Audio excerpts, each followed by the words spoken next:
Hello. Hi, everyone. Can you hear me? Welcome to our next talk.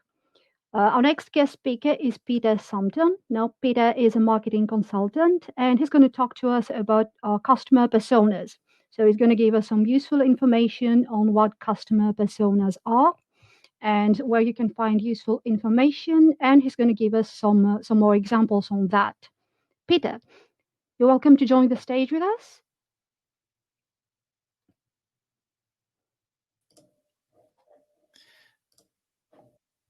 Okay. Hello. Cool. Hello. Everybody okay? We're good to start? Yes, we're good to start. Yeah. Okay. Excellent. Cool. Thank you very much for joining me. Thank you for that intro. Let me just do the boring admin bit and start to share screen and all that kind of stuff, which will be cool. So I think you'll be used to this by now because it's day 2, but I'll present this and hopefully you'll see the full presentation. I won't be able to see your comments or anything like that, unfortunately, but we can and everything as we get to the end of the presentation. So let's dive straight in, and as people can join us, I'll try and ramble on for a minute or so as an intro while people do join us. So first of all, Lenka said that this wouldn't be dry and dull. Hate to disappoint anyone, no pressure. I'll try not to make it dry and dull. Honestly, I don't do dry and dull. It's utterly pointless, really. What we're here to do today is to look at customer personas. What is a persona, why we build one, and how we actually build them. And then we'll answer this question, fact or fiction. And I can answer that for you now. It's a bit of both, bit of a curveball as an answer. Before we get into all that kind of stuff, just to mention, hopefully people have brought their Lego. If not, you can get out. No, I'm joking. Hopefully you've brought your Lego. It's non-essential and it won't really affect this presentation at all. Just a little bit of fun. Ideally, you'd have a pen and a pad and your iPhone or camera phone or whatever it might be. That will become important later. There's some cheat sheets that come along with this presentation. Hopefully you've either had them or you will get them. Again, non-essential for the presentation, but it can help you to build a persona later on. Like I said, if there's any questions, fire them up in the Q&A. Happy to answer any after this session, or even link with me on LinkedIn, Facebook, usual platforms, and we'll have that discussion about personas, no problem, all day long. So I'll answer them at the end. Final bits of admin. Hopefully you know where your own fire escapes are. If there is a fire, let us know, I suppose, and we can phone the fire brigade, and good luck. Toilets. Hopefully you know where your own toilets are. Mine are just out the door on the right. Not that you need to know that. Get on with this, Pete. Right, let's get on with it. 16 slides. Take about 14 minutes, 45 minutes. First of all, let's do the intro. Okay. My name's Peter Sumpton. I'm the Lego Master of Marketing. So what the heck does that mean?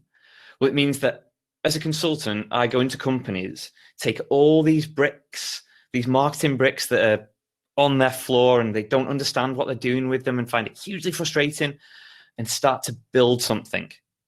Start to make them all fit together so people understand how, where, what, and why. And Persona's part of that. It's one brick. So much so that you end up with something like that. So I brought Olaf to kind of demonstrate what happens when we build something out of Lego together or build a good marketing strategy together. I'm also a tutor, an examiner, chartered marketer, and I have a podcast which can help you if you're looking to learn about marketing. My background is in marketing, degree in marketing, chartered marketer, which is a gift and a curse because usually the best marketers haven't got a background in marketing, but I have, and I've worked for multiple companies. And like I said, I'm a consultant, and the intro said I'm a consultant to a number of organizations, helping build their bricks and blocks together. If you want to link with me, LinkedIn's probably the best place to go. And if you want to chat, DM me. Happy to take any questions further afield from this actual workshop. So as I like to start every workshop, I thought it'd be fun and engaging if I got you to do a bit of work first and foremost. So what I'd like you to do is think about your favorite fictional character. Think about somebody on TV, on film, It can be absolutely anyone. And I just want you to think about them and write down as much information as you possibly can about them. Okay, I'm going to give you 2 minutes. The only caveat is it can't be him. Ruined Star Wars for me. So it can't be that guy. But anybody else in TV or film, 2 minutes, as much information as you can have about that person. Don't know what I'm going to do for these 2 minutes, probably time you. But if you can write down as much as you can for these 2 minutes on that person, I'd like you to do that now. Go for 2 minutes.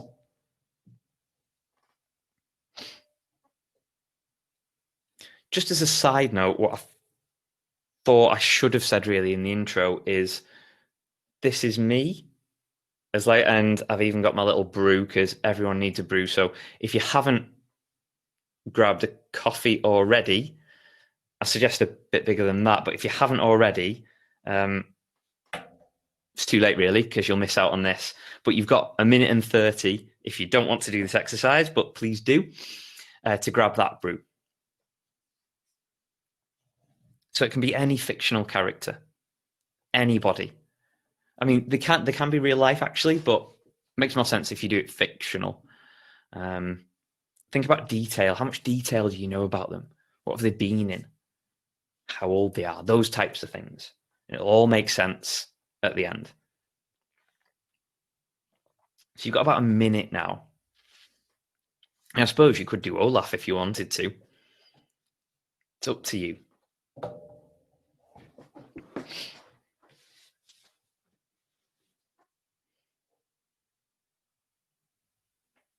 Okay, you've got about 30 seconds left. So hopefully we're getting a bit of detail, a bit of information in there. This can be any information. Just write it down.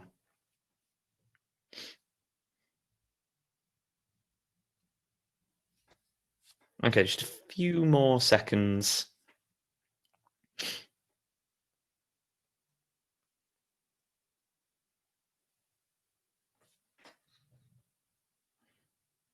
Okay, fantastic. I'm going to stop you there. Right, okay. Looking for a volunteer. Hopefully we can share audio, visual if you want to, but like I say, I can't necessarily see you because I'm in presenter mode. Would anybody like to share what they've written down? Is anybody brave enough?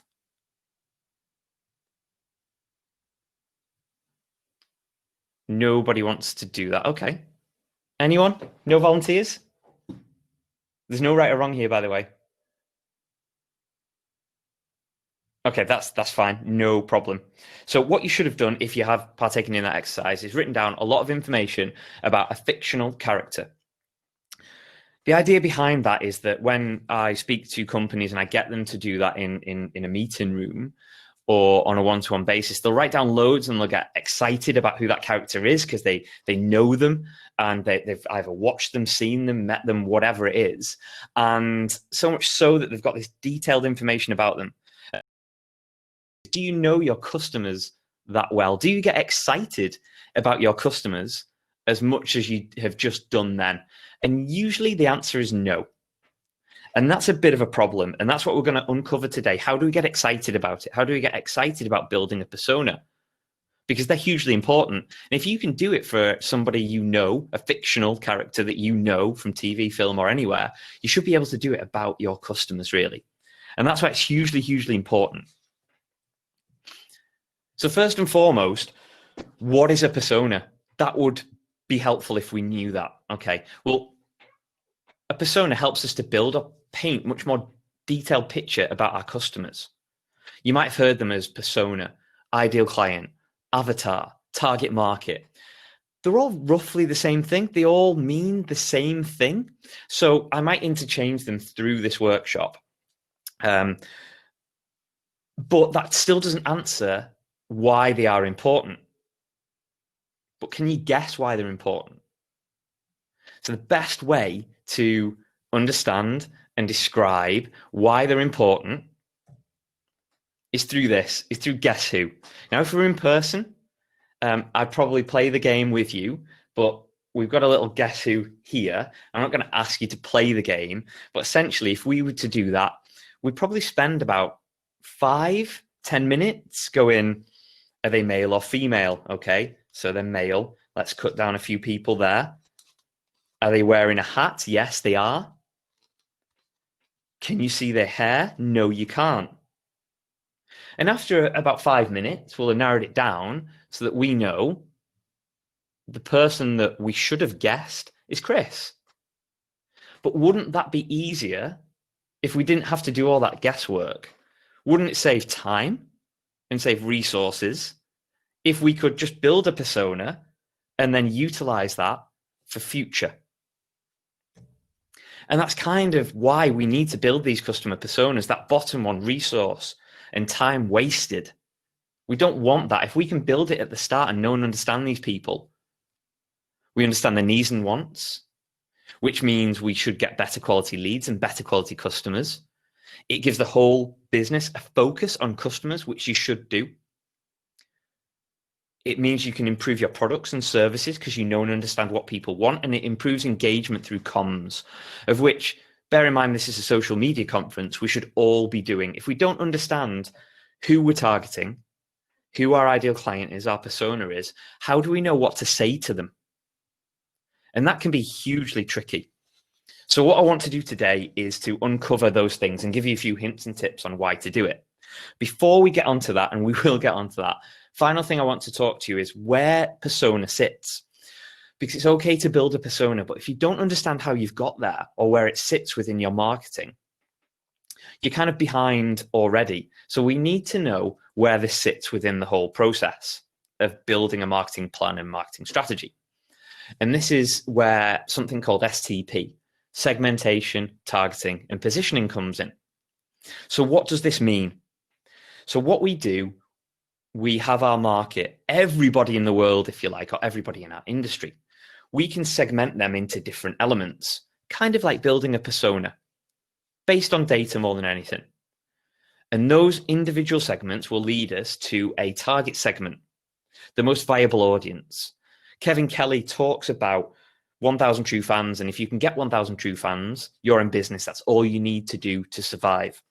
It's called the smallest viable audience. So if you segmented our market and then picked a target market, smallest viable audience, most profitable maybe, we can start to build a persona within that segment of the market, the one we're targeting, because we know who we're targeting, but we don't know them well enough. Not only that, but persona sits in the middle of this targeting and positioning. Now, positioning is important, not going to go into detail today, but what we can do is we can build a positioning map of where all our competitors sit in a marketplace. So for example, if we were a courier service, we might do specialism and delivery time, or even if you were a social media agency, you might do this in terms of how long it takes to deliver a certain project and what your specialism, what social specialism you have to offer. We place our competitors in that market and we look to see where there's any gaps that we could position ourselves to target that market. Fantastic. Persona sits in the middle. And that is kind of my Lego persona, if you like, of who I'm targeting. So they sit in the middle and they bridge that gap between our competitive advantage and our target market, building that persona. But back to this question, fact or fiction? So there's two guys on here. One's Vinny Ocean, one's Tony Soprano. If you ever watch The Sopranos, you'll understand that Tony is the fictional character and Vinny Ocean is actually a factual character, factual person that Tony Soprano was loosely based on, they say. But if you were to describe the both, it would be quite difficult to understand which is fact and which is fictional. And a blended version of the two would be better from a persona point of view if we were targeting Vinny Ocean, not in a hit way, but in a customer persona target market way. If we were to target Vinny, then we might only get enough information or enough data that takes us so far. Then we need to build something more fictional, more ideal client based, who's going to walk through the door. And that's where Tony Soprano comes in, to build that in our mind. It's much easier to build a picture of Tony than it is of Vinny. But I think a cross-section of the two is what we need to look to build. So what I'd like to do today, let's get right into this persona thing now, is help you build, or how you'd build, a factual persona and a fictional persona. The idea being that we can blend the two. So let's get right into it. This is where we get detailed. So this is where we need to concentrate now. So a persona built on fact. This is about data. It's about research. If you remember, going back a few slides, segmentation, targeting. We do that by understanding our market, understanding who's in it, segmenting them into different pots, and then targeting the most viable audience. We can do that by fact to a certain extent. So one way we could build a factual persona is through geographical location. Where are they based? We can do that through various different components. We could do it from a countrywide, county-wide, postcode-wide. You could even, if you're more local, split that town or those villages or wherever it is into different sections. You could build different personas for each, for example, but let's just stay with one persona for now. So that's great. We can segment it geographically, quite factual. But then we can look at demographics and build this geo-demographic persona where we look at the age, family size, gender, income, education, all those types of elements can help build a persona. And we'll come on to how we do that in a moment and some tools that help you do this in a moment. So we've got the geo-demographical nailed. We know the areas that we want to fill. But what about the psychographics, the harder to quantify? What lifestyles do these people have? What social classes are they in? Not so important now, I feel, but they can help to understand where our target market is, maybe in their time of life, if you like. What personalities do they have? Are they funny? Are they dry? Are they serious? Are they factual? All those things we need to know and understand, because if our persona is more factual and all our comms are based around funny, hilarious material, there's no synergy there. You're not going to link with them. So building a persona, knowing their personality is hugely important for those reasons. And also behavioral. Again, we need to understand how our target market behaves. So this could be their digital behavior, their buyer behavior, purchase patterns, sentiment analysis. What are they saying about us? What are they saying about our competition? What do they say in general? What's their tone? Those types of things are hugely important when building a persona. So that's all great, but how do we actually do this? How do we actually build a persona? Because I can talk about these things all day long, but this doesn't really help you build anything. It tells you what areas you need to cover, but where do you need to go, or how can you find these elements out? So let's take a look at just a few pieces of software or things that we can utilize online, or predominantly online, might lead us offline as well, that will help you build this factual persona. Now, the first one is quite obvious, but it's talk to your customers, talk to your target market, get to know them. SurveyMonkey is a really simple survey-based platform. Some of it's for free, some of it you have to pay for, but it's really easy to use to start to build up information about your target market. You know, what are their needs? What are their wants? What are their problems? What solutions do they look for? Where do they go for those solutions? Build it up. Ask them the age within reason. Ask them the gender, their income, their education. If you've got absolutely nothing to base a persona on, this can be a great place to start. Asking people. And I'll probably come on to social in a minute, but social media is a great place to start with that as well. Link the two. Ask people on social media, or just go out and talk to people. Go to businesses, go to your customers, ask them what they want. It doesn't have to be done remotely, although roundabout now you probably have to do it remotely. So there's a good place to start. If you do have a business, check out platforms such as Google Analytics. This is a great place to start. Again, if you haven't got much information on who is utilizing your website, who potentially could be your target market going forward. And we'll have a look at what that can provide a little bit later on. But this gives great information on who is using your website in great detail, mind you. And we'll see that a little bit later on. Other areas, think internally. So if you have nothing, think SurveyMonkey, Google Analytics, if you're starting from scratch, but you've already got a website with traffic. If you've already got a business, think about things like Sage Software or Salesforce. So Sage looks at financial information. Salesforce is more customer-based information. It's a CRM, a customer relationship management tool, probably made for bigger businesses. But even if you've got a spreadsheet with customer information on, it's a great place to start to build up a persona. Going back to the financials, use Sage or even a spreadsheet of who's bought what from you to work out who's buying what, when they buy, the frequency, the date they buy, the types of products or services they're buying off you. Have you asked them why? Loads of things we can do there to build up a persona based on very little information, but information that you have got to hand that is ready internally for you to look at.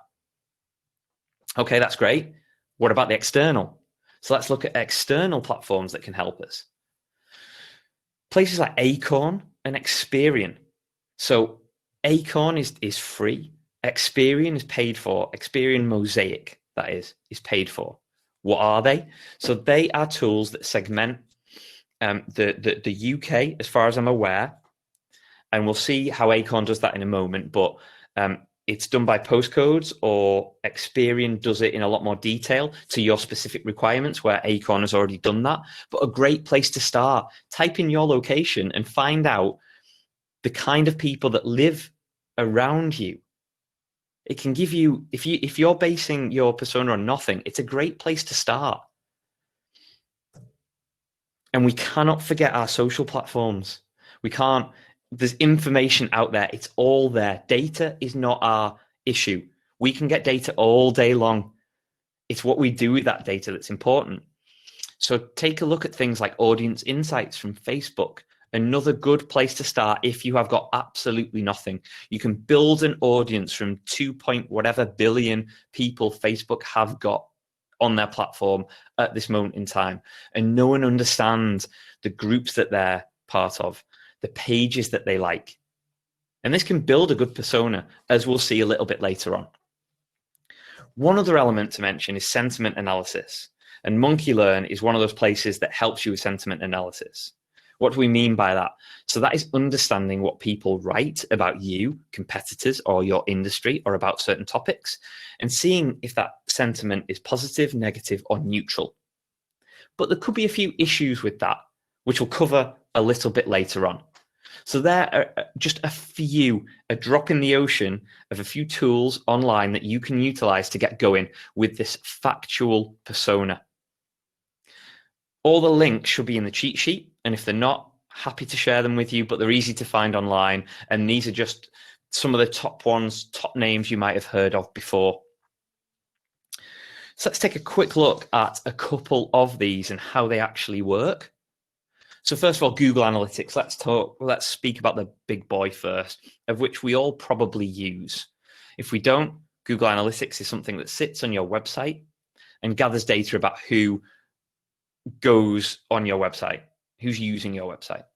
So again, great place to start. Let's look at our demographics, the age, the gender. Straight away, we know our target market, 25 to 34-year-olds, predominantly male, but with a mix of female in there. Straight away, we're starting to build a persona.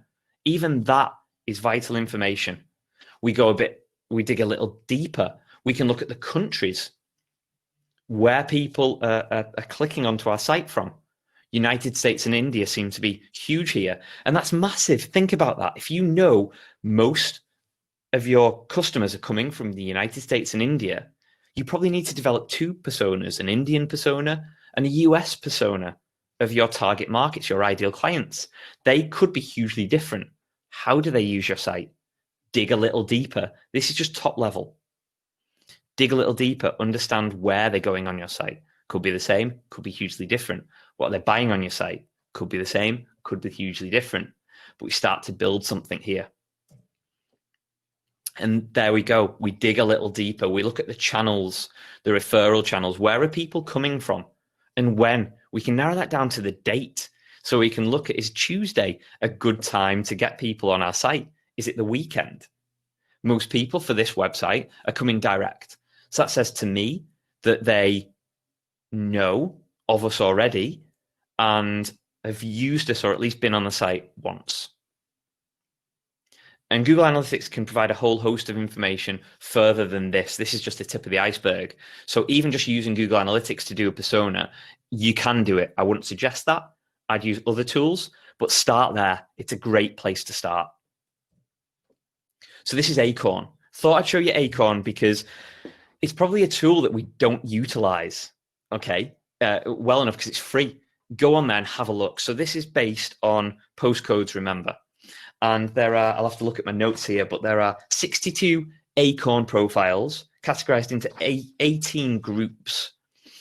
I typed in my postcode and this is what came up. Apparently, I live in a prosperous suburban families postcodal area.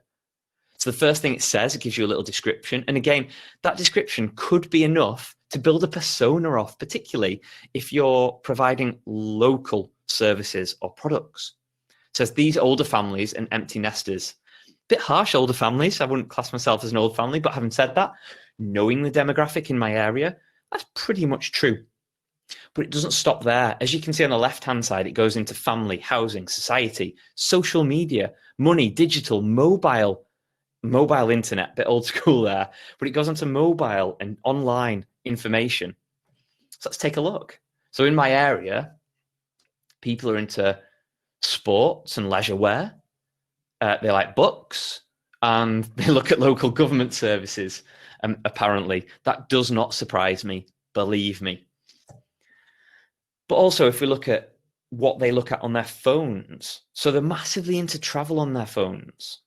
So maybe that is something we can tap into. Maybe our communications start to build on travel. 10 things you need to know about this area, 10 things you need to know about the America, 10 things you need to know about India, 10 things you need to know about your holiday, and link it to whatever you do as a business. So building this persona should give you loads of content ideas as well. Final thing to mention, and this is the negative, is sentiment analysis. So if you're building up some sentiment to know what people are saying about you, you've just got to be a bit wary and dig a little deeper. For example, and this is just a test. So sentiment analysis would analyze what people are saying about you. You wouldn't type it in to get an analysis, but this is a test of the Monkey Learn platform. So I put, the soup at this conference is superb. And lo and behold, it's 99.1% positive. Fantastic. So we know people like the soup. We know people are happy with the soup at the conference. But what if I was a little bit tongue-in-cheek? What if I put, the soup at this conference is superb. It even came with a free fly. I'm still 98.6% positive sentiment there. And that isn't strictly true. So you've got to take these things with a pinch of salt. And therein lies the big issue here.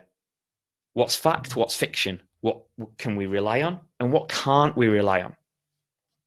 So if we actually think about it, the big issue with basing everything on fact, everything on data, is that sometimes it doesn't paint a great picture. It doesn't paint the picture we thought we'd end up with. It doesn't give us that overall objective viewpoint that we need to create for our persona. Essentially, you're not getting what you thought you'd get, which is where the fictional comes into it, really. And the fictional element of creating a persona can be hugely beneficial. It gives you vision. It gives you clarity in who you want to walk through that door.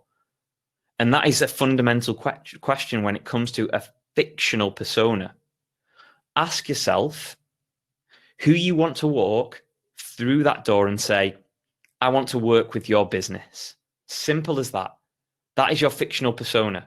If you can build that in your mind's eye, If you can know and understand who that person is, then you know who you need to target. And I've spoken to countless businesses who say, well, that's everyone. And it fundamentally isn't. Do you want to deal with somebody who's a huge credit risk? Probably not. Do you want to deal with somebody that is late in paying? Probably not. Do you want to deal with somebody that asks 1,000 questions a day? Probably not. Time consuming. Or it might be. That could be your whole thing, answering questions time and time again. Again, we only know and understand these things when we start to think who we want to walk through the door. And that's why a fictional persona is hugely important, to build on what we know already. But how do we do this? We ask a lot of questions. We ask ourselves a lot of questions. We ask what keeps our ideal client awake at night. What makes them happy? What are their needs? What are their wants? What's stopping them from doing things? What are their top excuses? What car do they own? What vices do they have? And think about what we're doing here. If we answer the majority of these questions with who we want through this door, who that ideal client is, then we can start to build communication topics around it. We've pretty much got our content calendar filled for the whole year. All these questions are available in that cheat sheet. And again, happy to share this with you, no problem at all. And that is how we build a fictional persona. We look at these elements. And if you think about it, if you start with fact and then fill in the blanks to who we want to walk through the door, how powerful is that to share with the whole company, you as an individual, to have in your mind's eye who you want to walk through that door, so all your comms are targeted at them and them alone? If people join your company, they know exactly who they need to be targeting. It can be a business-wide thing, and that's why it's so, so important to get it right. Now, I've spoken a lot about B2C there, about the customer, the end user, your ideal client. Well, what about B2B? Because B2B companies have feelings too. We've got to remember that. But it's the same process. And as you can see, Angry Marvin there in the middle, he's got his brew as well.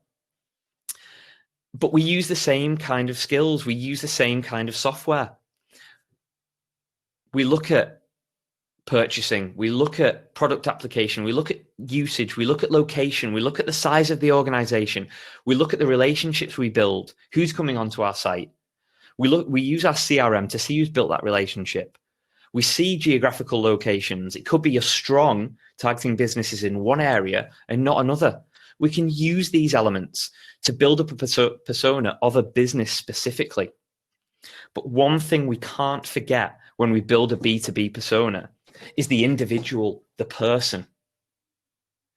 So again, similarly to B2C, we build this persona on what we know, fact, but also fiction. So we look at their roles and responsibilities. We look at what objectives they've got. We look at what motivates them from a business perspective. We look at things like hobbies and interests. So think about it. If you know that the people you're targeting in individual businesses love golf,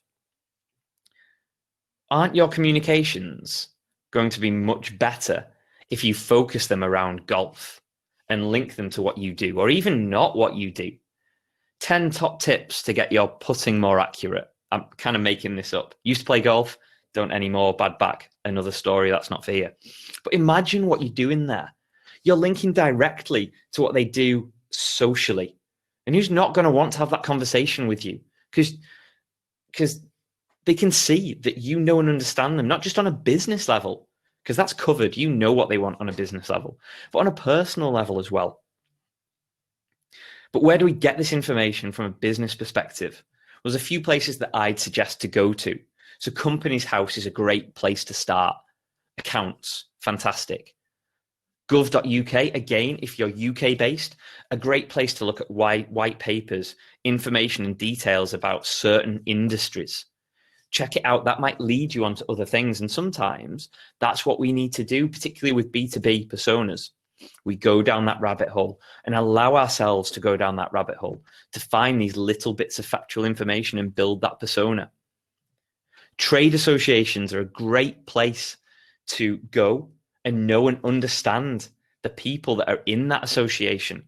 Find out where they work, who they work for, the organizations in those associations, the size of the organizations, how they're built, how they're structured, who owns them, those types of things. You'll be able to find all these pieces of information out with a little bit of digging. And finally, trade publications, a great piece or place to get information on your industry, on individual companies, on who runs those companies. And yes, these are actual trade publications. The Hat Magazine, not subscribing myself. Practical Poultry, just put it in there to test my ability to say Practical Poultry. And finally, Modern Ferret. I'd love to know if anyone subscribes to Modern Ferret. I don't do personally, but if you ever want to know how to have fun with your ferret, the swinging basket is a way to do it, apparently. I wouldn't know that. But anyway, you get the idea. Have a look. Usually they have top 10 in the industries or whatever it might be. Not quite sure what top 10 ferrets would be, mind you. Anyway, we digress. But basically the same principles apply. B2B, B2C personas. You could do both. Build a B2B persona. Then build 2 B2C personas within the same companies, if you like. Maybe the MD, maybe the marketing manager. I don't know. Whoever your target market is, building on fact, building on fiction. But what does this look like? So I've given you all the information. I've given you a bit of insight on where to go and how to build them. What I would be doing to build a persona is using these touch points to build up a visual representation of who you're targeting. And there's one added extra on this slide, which we'll come to at the end. So if I was building a persona, I'd start with a name, give them a name. So let's say we saw him earlier, Benny, the 1980s Summit space guy. It's always good to have an image, a picture, something, some representation. So when you think about your target market, when you think about the price point, how you're going to promote it, where people are going to go to, what processes they're going to go through to purchase from you, you can see this person do it. Go through what we spoke about, demographics, age, status, profession. Give a short bio, be descriptive here. And I don't think these boxes are big enough to fit it all in. So, build your own. Some areas can be short, some areas can be long. Get creative as well. Hobbies, activities. What are they passionate about? What hobbies do they actually have? Personality types. Something we didn't talk about is Myers-Briggs. And this categorizes people into personality types such as counselor, giver, provider, idealist. If you know the personality type, then again, you can build your comms and everything about what you do to that particular personality type. Pain points and challenges. Don't forget these. What feelings do they have towards their pain points and challenges? And what solutions are there to their pain points? Where do they look for these? What solutions do you offer them? Is there a synergy there? And there's got to be, there must be. What are their motivations and goals? Not just linked to your products or services, your solutions to their problems, but further afield as well.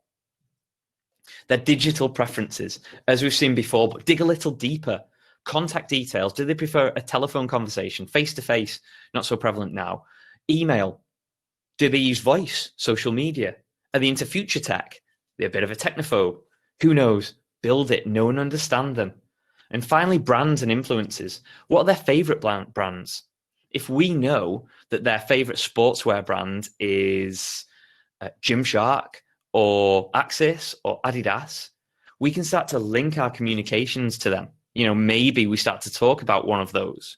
Maybe we start to wear them in our lives, for example. And the final bit, the clincher, the bit that I haven't spoken about today, the negative persona. What we don't want from our personas. Now, that sounds a bit counterintuitive, but it's hugely important. Think about what drives you nuts. What would be a waste of time to have that person as a client, that business as a client, the time sappers, the tire kickers, the ones that don't bring you an ROI or achieve that goal, that yearly goal, that 3-year goal. Paint a picture of them as your anti-persona. So they should be anti-Lego. They should be anti-space. They should be anti-space guy or anti-Lego, if you like. Probably Meccano. Damn you, Meccano, and your metal gadgets. But anyway, that's what you want. And if you know who you don't want as your persona, you know who you don't want to target, all your comms can be devoid of them. You can see those coming a mile off, and they are not beneficial for your business. They're just not. They're not going to get you to your end goal. So make sure you have that in mind. Now, just a few examples of customer personas and how you build them, what they can look like. So get creative, make it interesting, make it something people want to see, but are beneficial for your business. You can use the cheat sheets, although they're not that creative. Create your own. I mean, look how creative these are. It makes you want to read it. It makes you want to know and understand it. And you don't have to go too detailed as long as you've got the information behind it. Think of it like a dashboard. So we know that Toby Day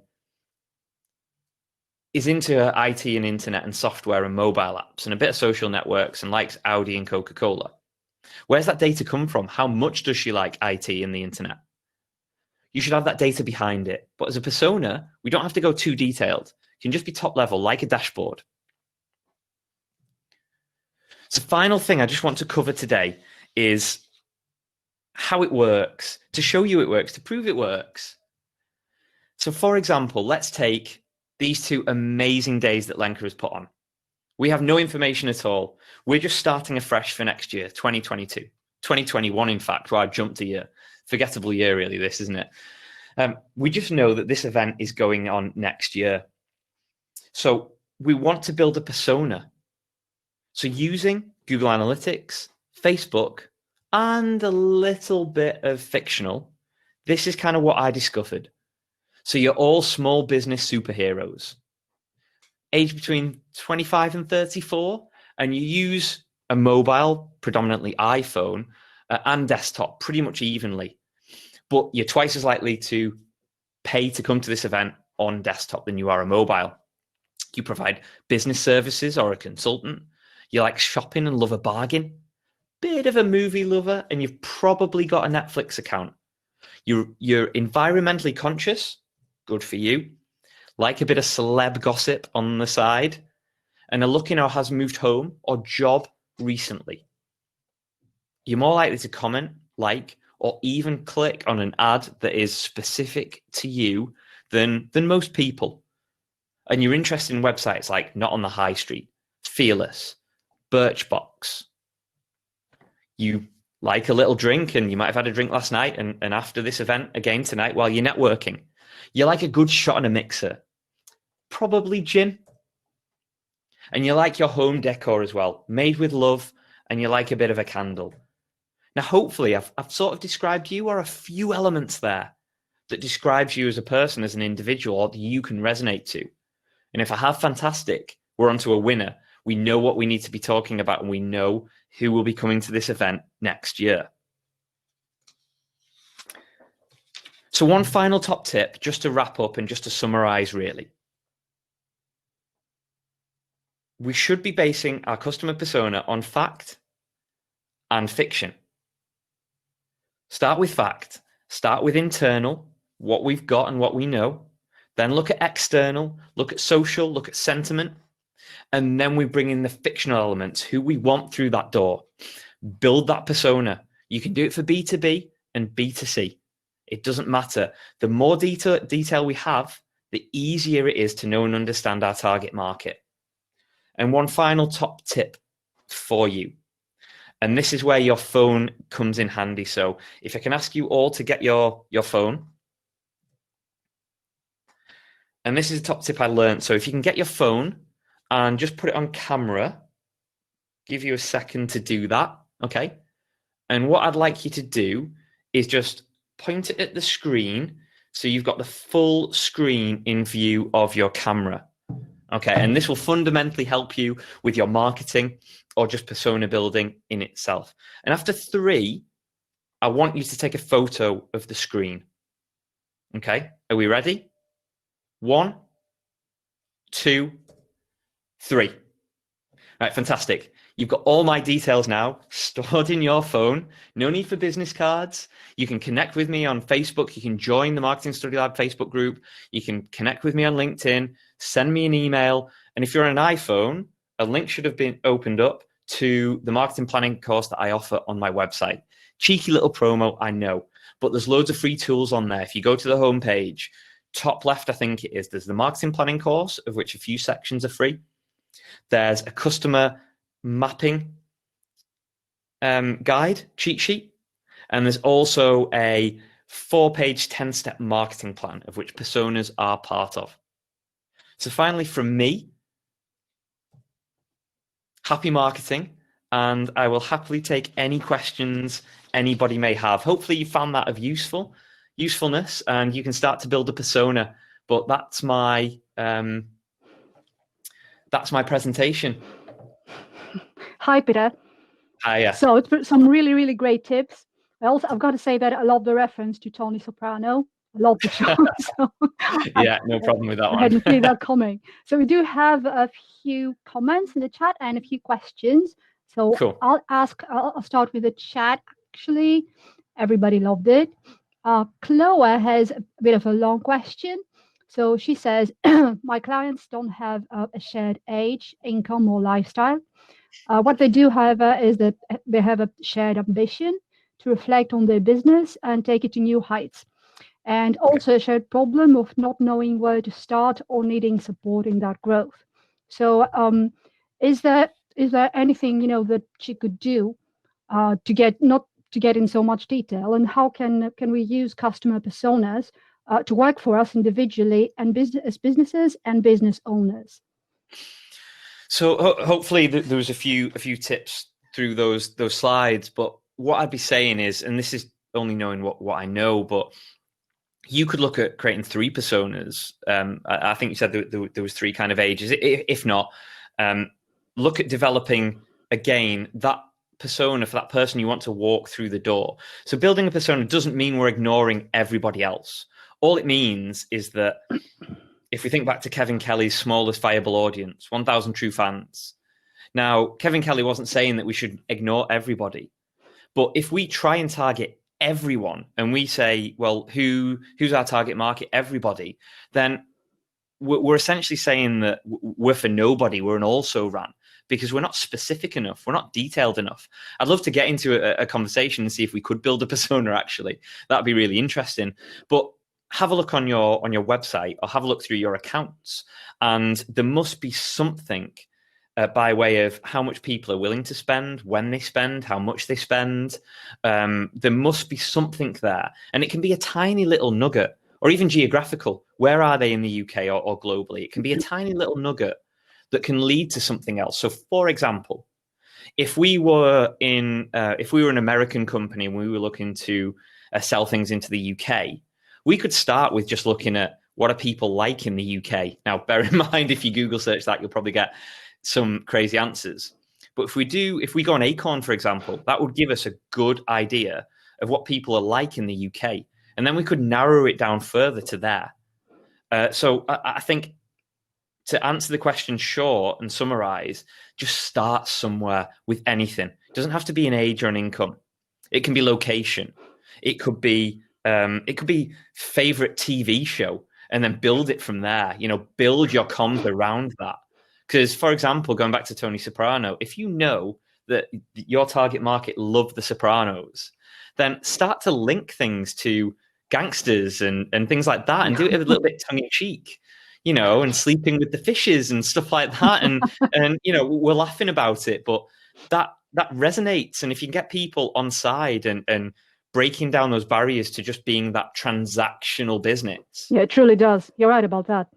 You'll end up being more empathetic, and they will know and understand you, and you will know and understand them a lot better. And it's a good place to start, definitely. Even a TV show, like you mentioned, would still be a really, really good place to start. I agree. Like for example, not that I watch it, but it seems to be on my telly a lot more than it should be, to be fair. But I'm a Celebrity's just started. So if you know your target market watches that, start commenting on it. Build comms around that. Ask people questions about, do you think that task or whatever with stars is Would you do that? And then link it to your business and whatever you want to push and promote. Yeah, truly good. We do have a couple of questions as well. Okay.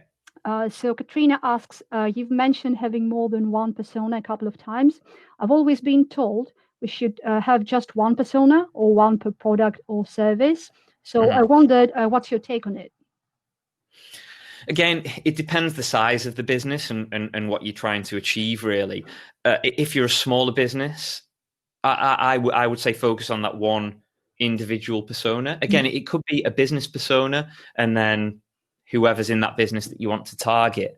But that depends on how different your products are or how different your services are or how big your business is. So say you were a multinational, the chances are you're going to have numerous personas. So to give you an example, let me just get this right. But to give you an example, Ford use multiple personas. So they have Antonella, Natasha, Ashley, Kristen, Jack, and that is linked to individual cars.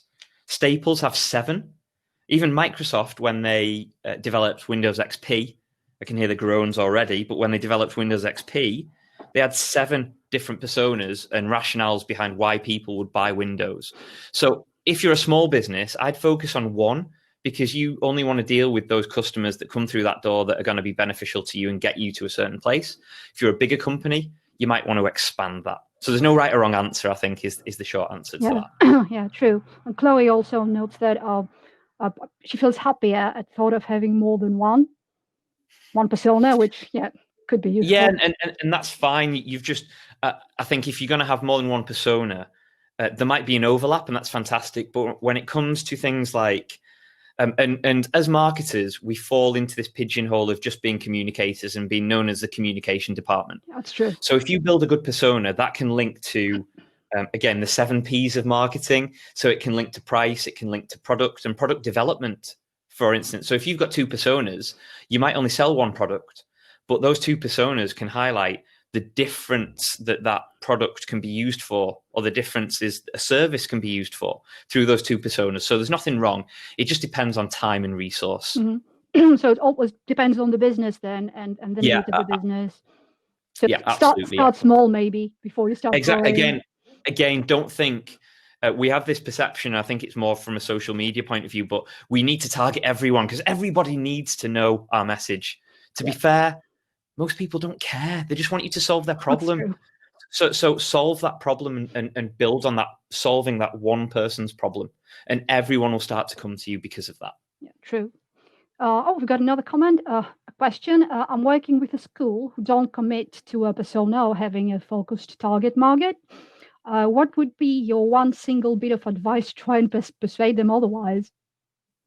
So so for a school, and again, let's just say hypothetical. So let's say it's a business school and they're targeting. There we go, straight away. We're targeting. So we've built a persona already.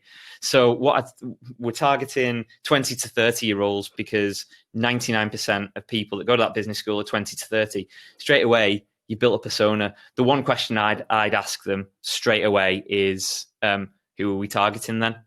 And just ask them that. And if they say everybody, well, that's a lie, because do you want people in that school that don't want to learn?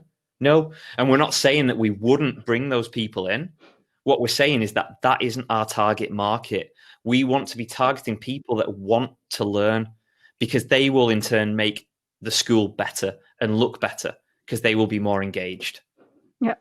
It's all about not wasting too much time either.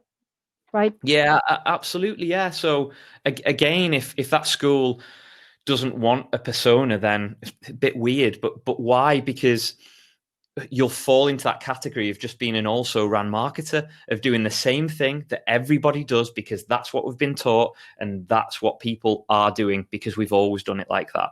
And that's the more companies I work with, the more I see that time and time again, that people get stuck in this rut of, let's be on every social platform in the world. Well, no, you don't have to be. Understand your target market, because like you said, it saves time, it saves money, and it's more efficient. And we've always done it like this. Is not a good way to go about it. Yeah, absolutely. Breaking down that wall. Yeah. And the more specific you can be, the better it is. True. And don't be too vain on and I'm sure we've heard this over the 2 days, but don't be too vain on likes, shares, comments, and everything. If you get that one like, or you get that one share, or that one comment that leads to a sale, what's the problem there? Yeah, I agree. Oh, got another question by Kat. My clients are golfers. I run match play competitions. Do I need to go deeper with my persona? Yeah, I mean, so if you're targeting golfers, that's a great start. I mentioned golfers from the other way around in terms of working for a business and playing golf, kind of linked. But if you're targeting golfers specifically, then what businesses do they run? What family unit do they have? How many times do they play golf? What do they do aside of golf? And I suppose you already know what their favorite golf ball is, what their favorite club is, and that kind of stuff. But what football teams do they support? They're obviously into their sport. So what alcohol do they drink? What cars do they drive? And resonate with them through that perspective, and know and understand. Because if you know and understand them as a golfer and as a human being, you'll resonate with them far easier than just talking about golf, which probably all your competition are doing, just talking about golf. Stand out from the crowd. Yeah, I think that many marketers, we tend to forget that there's a human being behind the digital. Yeah. and just one thing I'd ask is think about your favorite brand and how they resonate with you. So if you think about, I used M&Ms as an example a couple of weeks ago, but if you think about M&Ms, you think that their target market is everybody, but it isn't, because they're not targeting people that don't like chocolate. If you think about what M&Ms are, well, they're really aimed at children, but you look at their advertising and it's very adult themed. So they've almost got two personas here. They've got the M&M's world, which, well, it kind of smells of that sickly, chocolatey kind of vibe, and there's just chocolate everywhere. So for chocolate lovers heaven, but it's made for kids. You know, that area is made for kids. But M&M's know that they've got another target market there that are purely adults. So let's do adult themed advertising for them.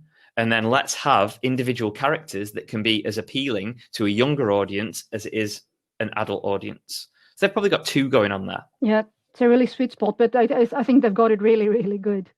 Yeah. The ads are amazing, really. Yeah, it's cool. I mean, again, it's like you look at how that resonates with a particular audience. It's not for everybody. It's very tongue-in-cheek. It's quite sexual in a way, but not in the way that Flake, for example, would be more sensual with the old kind of advertising of a lady in a bath eating a flake and relaxing. Hugely different, but it's chocolate at the end of the day. That's just true. Chocolate. The simple stuff then. Yeah, absolutely. Yeah. Okay, if there is any more questions, we do have a couple of more minutes. So if you want to ask anything more, now's the time.